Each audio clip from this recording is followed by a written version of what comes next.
In this SolidWorks tutorial, we're back in the automotive theme. On the rear of this sports car, we're going to add a boundary cut feature for the exhaust transition here, the exhaust pipe feature.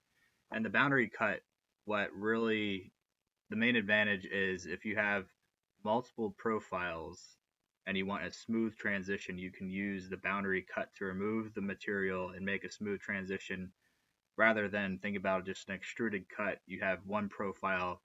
Yeah, you can add a draft to it, but it's still just one profile basically. Boundary cut, you can select multiple profiles in one feature. So let's go ahead and get started. So our three profiles are going to be this face of the exhaust here, and then we're going to do this sketch we have that's offset from the face a little bit on this sketch plane.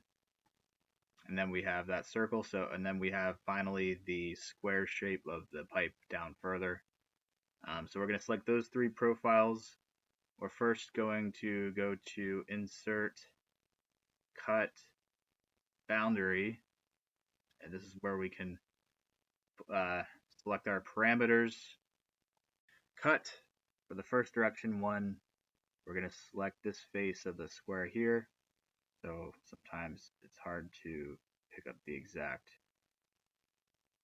We have to right click and select other, select that face,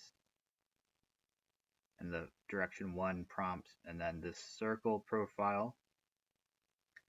And this of course is going to be all normal to profile in this drop down.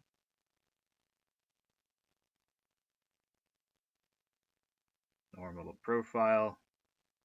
We don't have to touch these. And then for the feature scope, selected bodies, we're going to uncheck auto select, and we're going to select this entire extruded body here, this boss extruded sticks. It's showing in green, and then we can select OK. And you can see it's given us a nice cutout. That's going to do it for this video on the boundary cut. Like this video, subscribe to the channel. We'll see you on the next one.